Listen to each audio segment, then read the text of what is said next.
बिस्मिल्लाहिर्रहमानिर्रहीम। अल्लाह तेरी इबादत करते हैं और अल्लाह तेरे से मदद मांगते हैं। आज मैं अपने सारे पाकिस्तानियों को उनको खराज तहसीन पेश करता हूं कि सिर्फ 24 घंटे के नोटिस में मेरी कॉल पे सारे पाकिस्तान के बड़े शहरों में इसी तरह मेरे बाशु कौम के लोग आज एक हकीकी आजादी की तहरीक में निकले। मैं उनको खराज तहसीन भी पेश करता हूं। या सामने खामोशी खामोशी खामोशी, एक खामोशी। और देखें, हमारी सारे तहरीक इंसाफ के जलसों में ख्वातीन आती हैं, सारे जलसों में आती है और सारे मेरे नौजवानों की जिम्मेदारी है कि उनका पूरी तरह ध्यान रखा जाए।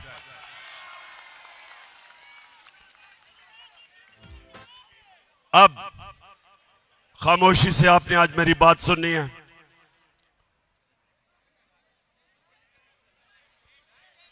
अब ये खामोशी खामोशी। देखें, जब चंगेज खान दुनिया में फतह करने के लिए निकला तो वो ये करता था कि जब एक शहर को फतह करता था तो वो उसके बाद लोगों की गर्दनें काट के उनकी खोपड़ियों के एक पहाड़ी बनाता था और फिर थोड़े से लोगों को वो जुल्म दिखा के उनको छोड़ देता था। वो चारों तरफ चले जाते थे और वो सब दुनिया को चंगेज खान की दहशत बताते थे और उसके नतीजे में बहुत शहर लड़े बगैर ही हाथ खड़ा कर देते थे। जब उसकी दहशत का खौफ लोगों में आता था, लड़े बगैर ही लोग हाथ खड़े कर देते थे। सारी दुनिया पे छा गया वो। चुप। सारी दुनिया में छा गया। उसने अपने दौर में 3 करोड़ मुसलमानों का कत्ल किया। मुसलमान अपने अरूज पे थे। मैं ये आज आपको क्यों बता रहा हूं कि इस वक्त भी पाकिस्तान में लोगों के ऊपर दहशत फैलाई जा रही है गुलाम बनाने के लिए। ये गौर से सुने मेरी बात। ये जो शहबाज गिल से हुआ, ये इसलिए नहीं हुआ कि उसने कहा क्या। जो उसने कहा उससे बहुत ज्यादा नवाज शरीफ, शहबाज तो खैर बूट पॉलिश करता रहता है। नवाज शरीफ, आसिफ जरदारी, मरियम, ख्वाजा आसिफ, फजलुर रहमान डीजल, इन सब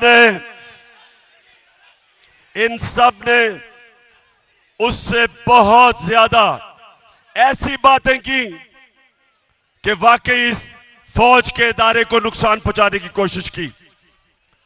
तो इसलिए शहबाज गिल को नहीं पकड़ा कि उसने कहा क्या था।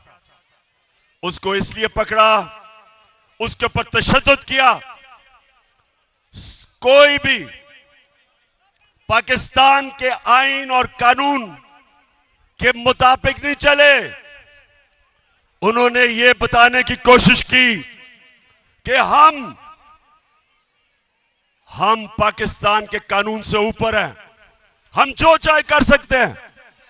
डराने की कोशिश की कि सब देख के डरे कि अगर शहबाज गिल को इस तरह तशद्दुद करके उसको ज़हनी तौर पे अगर उसको तोड़ सकते हैं तो वो किसी से भी ये कर सकते हैं।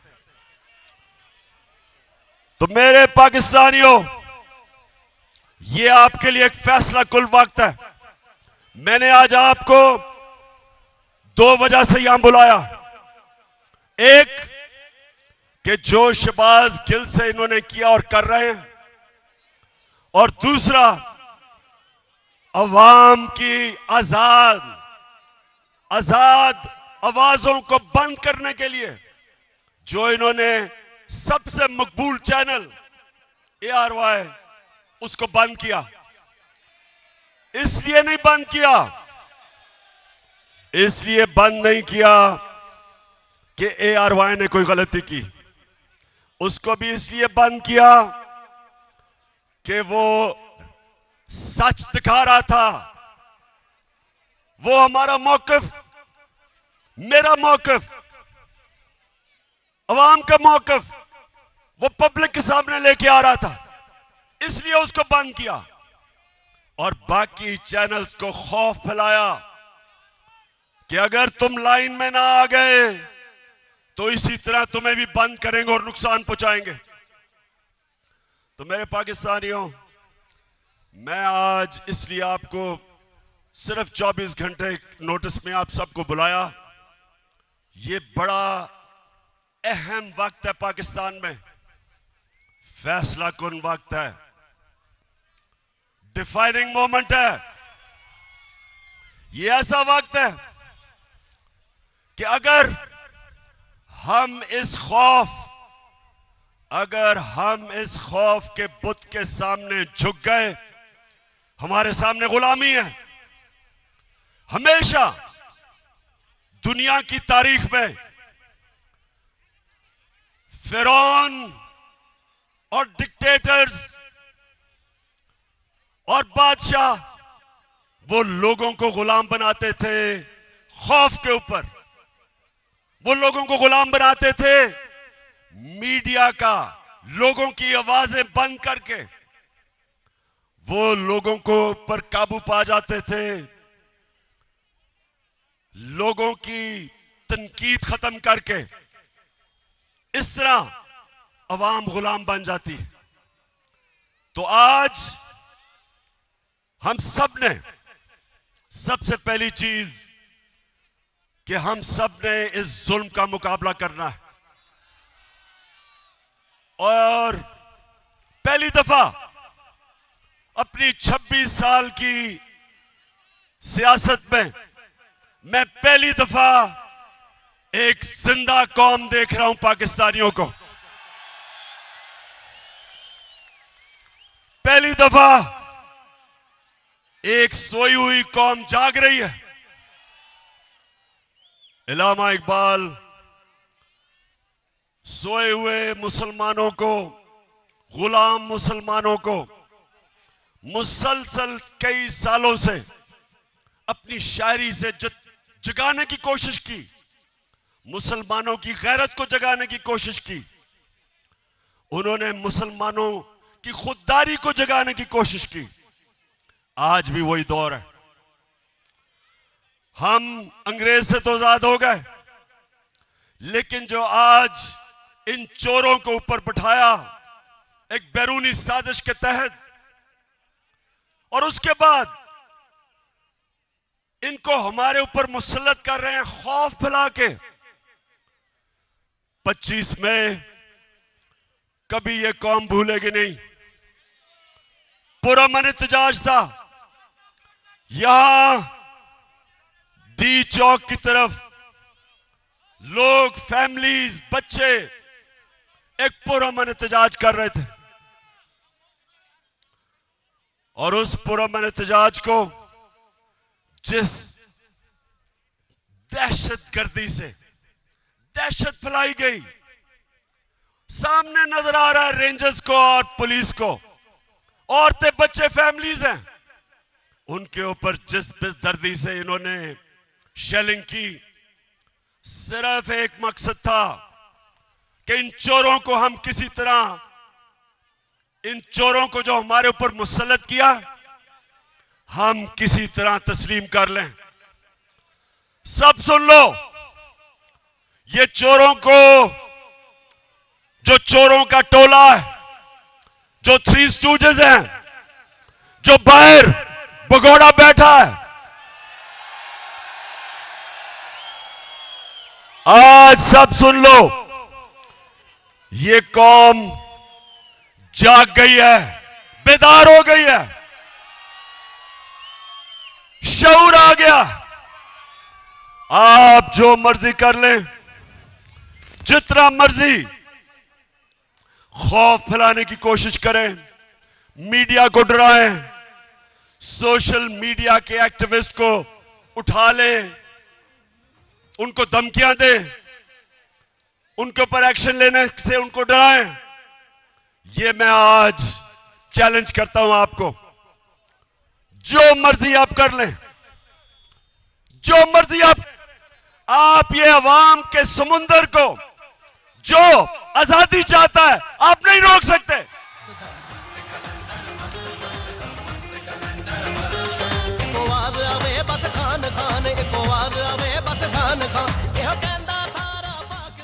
शहबाज गिल को, शहबाज गिल ने जिस तरह उसको उठाया, 2 दिन जो तशद्दुद किया, और फिर एक आदमी को इस तरह उन्होंने रखा जिस तरह पता नहीं कितना बड़ा मुल्क का कोई गद्दार पकड़ा है।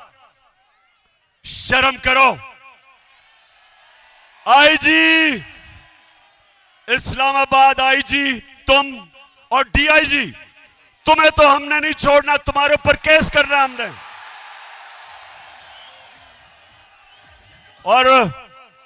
और मैजिस्ट्रेट साहिबा ज़ेबा, आप भी तैयार हो जाएं, आपके ऊपर भी हम एक्शन लेंगे।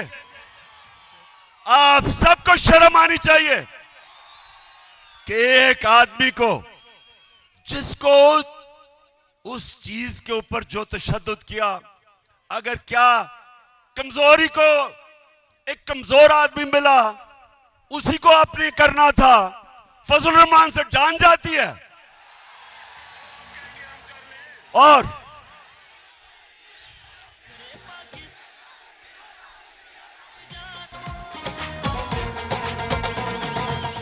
और लाइफ सपोर्ट मशीन वाला ख्वाजा आसिफ, जो कहते हैं हमें तो अमेरिका के जूते पॉलिश करने चाहिए क्योंकि हम लाइफ सपोर्ट मशीन पे हैं। दोस्तियों की वजह से वो जो मर्जी कह दे, उसके ऊपर कुछ नहीं करना। फिक्र ना करो, हम केस करने लगे हैं इनके ऊपर। हम, अगर गिल के ऊपर केस हो सकता है तो ये सारे फजलू के ऊपर, नवाज शरीफ के ऊपर, राना सनाउल्लाह, इन सब के ऊपर हम केस करने लगे हैं। क्योंकि मेरे पाकिस्तानियों, सुन लो मेरी बात, कौम आजाद होती है इंसाफ से, रूल ऑफ लॉ से। जब कानून की हुक्मरानी होती है तब एक कौम को हुकूक मिलते हैं और वो आजाद होते हैं। कभी कोई कौम इस तरह के, जो इन्होंने खौफजदा करके लोगों को गुलाम बनाने की कोशिश की, कभी कौम कोई बड़े काम नहीं करती। परवाज तो उस कौम की होती है जो आजाद होती है, जिसके लोग आजाद होते हैं और इंसाफ आजाद करता है। और हमारी जंग आइन की बालादस्ती, रूल ऑफ लॉ, ये है हमारी जंग। जो गिल से इन्होंने किया, इन्होंने कानून की बालादस्ती की धज्जियां उड़ा दी। मैंने आज अपने वकीलों को मिला हूं। हम इंशाल्लाह आईजी, डीआईजी पे केस, इस खातून के ऊपर केस, जो मैजिस्ट्रेट जिसने रिमांड दे दी उसको, पता था कि जुल्म हुआ उसके ऊपर, पता था, फिर उसके बावजूद उसने उसको बेल नहीं दी। और उसके अलावा हम सुप्रीम कोर्ट में जा रहे हैं और मैं बड़े अदब से अपने सुप्रीम कोर्ट को कहता हूं कि सारी कौम आपकी तरफ देख रही है। आपकी जिम्मेदारी है रूल ऑफ लॉ को अपहोल्ड करना, आइन और कानून की हुक्मरानी आपका काम है इंप्लीमेंट करना। ये जो हुआ है ये सारा, ये सिर्फ और सिर्फ ताकतवर ने दिखाया कि वो कानून से ऊपर है। और मैंने जब इस्लामाबाद पुलिस से पूछा, मैंने कहा बताओ ये तुमने क्या किया, आगे से जवाब देता जी हमने कुछ नहीं किया, हमें पीछे से बूट लगा था।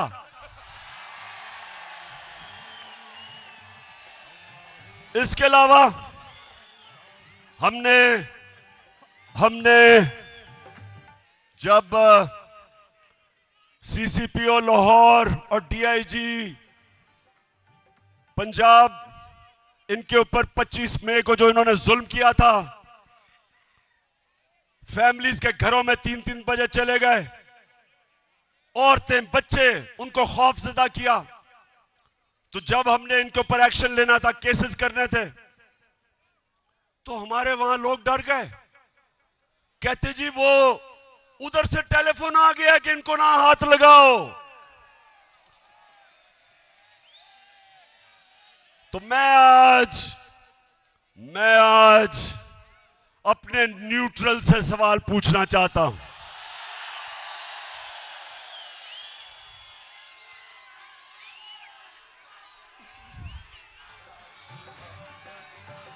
मुझे ये बताएं, क्या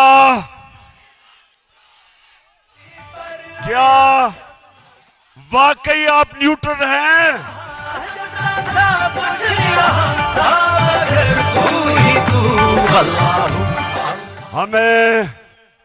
हमें तो कहा गया कि दी हम तो न्यूट्रल हैं, बाहर की अगर साजिश हुई थी तो हमने तो पीछे हट गए थे। बिस्मिल्लाह कि माशाल्लाह आप हमारी जो एजेंसी है, और मैं जानता हूं कि हमारी एजेंसीज दुनिया में ताकतवर बेहतरीन एजेंसीज हैं, तो आपको तो पता चल गया होगा साजिश का, चले, लेकिन आपने फैसला किया था हम पीछे बैठ जाते हैं, ठीक है जी। लेकिन अब क्या हो रहा है, अब तो जिसको कहें जो जुल्म करता है, पंजाब में हमने जब उनसे पूछा वो कहते जी हमें तो जी पीछे से हुक्म आया था। इधर अब इस्लामाबाद पुलिस कहती है नहीं जी हमने तो किया ही कुछ नहीं।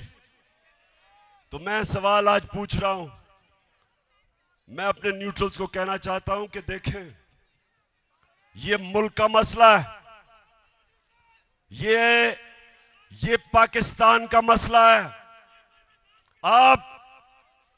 आपके लिए बड़ा जरूरी है कि अवाम के साथ खड़े हो, इंसाफ के साथ खड़े हो, पाकिस्तान के साथ खड़े हो, ये चोरों के साथ ना खड़े हो। अल्लाह, आपके जज्बात महसूस करना चाहता हूं। हाथ नजर आएंगे तो पता लगेगा उम्मीद हमारी कहां है, किससे है। मैं आप ARY की बात करना चाहता हूं। ये जो दबाव मीडिया पे डाला जा रहा है, कभी इस तरह का प्रेशर मीडिया पे नहीं पड़ा। हमें जब हम पावर से निकले, मीडिया का ब्लैकआउट हो गया। जो अगले दिन 10 अप्रैल को जो पब्लिक सड़कों पे निकली, मीडिया का सारा ब्लैकआउट था, कुछ भी नहीं था मीडिया पे। वो तो रात को सोशल मीडिया और सोशल मीडिया जिंदाबाद। नौजवान हमारे सोशल मीडिया के, मैं तो आपको खास सलाम पेश करता हूं। सोशल मीडिया पे आना शुरू हो गया कि अवाम सड़कों पे, और फिर पहली चैनल जिसने अवाम दिखाई वो ARY था। उसके बाद ARY के ऊपर पूरा जोर, जो पाकिस्तान के एंकर जिनकी सबसे ज्यादा व्यूअरशिप थी, उन सारों के ऊपर जोर, उनको दबाओ, उनको खौफजदा किया, उनके ऊपर केसेस बनाए। साबिर शाकिर मुल्क से बाहर। अब मैं समझता हूं कि पाकिस्तान का बेहतरीन एंकर जिसको मैं सलूट करता हूं, अरशद शरीफ, वो मुल्क से बाहर। इमरान रियाज के ऊपर केसेस, उसको जेल में। और एयाज अमीर जैसा दानश्वर, उसको इन्होंने जलील करने की कोशिश की। समी इब्राहिम, उसको उन्होंने उसको भी जलील करने की कोशिश की, टीवी पे था। मैं ये सवाल पूछता हूं कि क्या इससे आप इन चोरों को हमारे ऊपर मुसल्लत करने में कामयाब हो जाएंगे? नहीं होंगे। और ARY को इन्होंने बंद किया। पिछले हफ्ते को जब हमारा हॉकी स्टेडियम में जलसा था, जलसा तो हमने इधर करना था इस्लामाबाद में, लेकिन इन्होंने किसी को भिजवा दिया यहां। तो मैं तो वैसे उनका शुक्र अदा भी करता हूं कि अच्छा वो यहां आ गए और हम हॉकी स्टेडियम में चले गए। लेकिन अब ARY नहीं दिखा रहा था, तो जिस चैनल ने उसको दिखाया, बोल टेलीविजन, सारी कौम उधर देखना शुरू हो गई, उसकी रेटिंग ऊपर चली गई। तो अगर किसी का ख्याल है कि आजकल के जमाने में मीडिया को बंद करके ये लुटेरों के टोले को हमें कबूल करवा देंगे, आप किसी और दुनिया में रह रहे हैं। कोई रोक नहीं सकता। सुन लें, मैं सारों को आज सुना रहा हूं जो सुनना चाहते हैं। कोई रोक नहीं सकता। जिधर पाकिस्तान जा रहा है, पाकिस्तान हकीकी आजादी की तरफ जा रहा है, वो आप रोक नहीं सकते। जो रास्ते में आएगा बह जाएगा। अब कल इंशाअल्लाह लियाकत बाग में मैं बड़ा अपनी आवाम को पूरा रोड मैप देने लगा हूं कि मैं आपसे मुसलसल पाकिस्तान की सड़कों पे होऊंगा। कल से सारे पाकिस्तान का मेरा प्रोग्राम बनाया है। मैं अपनी आवाम को अपने साथ मिलाऊंगा और मैं अपनी कौम को समझाऊंगा, अपने बच्चों को, अपनी बहनों को। बुजुर्ग तो जानते हैं जिन्होंने देखा था पाकिस्तान बनते हुए। मैं सारों को तैयार करूंगा और इस मुल्क, हमारा मुल्क कभी बड़ा वो मुल्क नहीं बन सकता जो बनना था, जो इलामा इकबाल की ख्वाब थी, कायदे आजम की जद्दोजहद थी। वो तब तक नहीं बनेगा जब तक हम अपनी गुलामी की जंजीरें नहीं तोड़ते। ये जो गिल से हुआ, ये हमें गुलाम बनाने के लिए था। ये जो ARY से हुआ, ये हमारा मुंह बंद करने के लिए था। ये आजादी की आवाजें बंद करने के लिए था। और ये हमें इन चोरों का गुलाम बनाने के लिए था। मैं निकलूंगा, जिस तरह मैंने कहा, कल से मैं लियाकत बाग में अपनी सारी कौम को अपना रोड मैप दूंगा और मैं इंशाअल्लाह अपनी सारी कौम को तैयार करूंगा कि ये जो यहां का हलाकू खान है, जो कोशिश कर रहा है कि खौफ की वजह से ये शहबाज गिल को मिसाल बना के हमें डराने की कोशिश कर रहा है, उन सबको और अपनी कौम को एक कुरान की आयत का मतलब समझाऊंगा कि कुरान में अल्लाह कहता है जो लोग ईमान ले आए अल्लाह उनके खौफ दूर कर देता है, और जो सारी जंजीरें तोड़ता है, जो सारी जंजीरें तोड़ता है, जो मेरे नबी सल्लल्लाहु अलैहि वसल्लम ने मदीना की रियासत में इंसानों को आजाद किया था, वो था ला इलाहा इल्लल्लाह। ला इलाहा इल्लल्लाह का मतलब कि इंसान आजाद हो जाता है जब एक अल्लाह के सामने झुकता है। और दूसरा कि तेरा मेरा रिश्ता क्या, ला इलाहा इल्लल्लाह, उसका मतलब कि चाहे वो बलूचिस्तान में बैठा हो, चाहे वो गिलगित में हो, चाहे वो कबायली इलाके में, कराची में, सिंध, जिधर भी, हमारी ज़बानें मुख्तलिफ है, हमारा कल्चर मुख्तलिफ है, लेकिन ला इलाहा इल्लल्लाह हमें एक कौम बनाता है। और इस एक कौम ने इंशाअल्लाह हकीकी आजादी लेके रहना है। पाकिस्तान जिंदाबाद।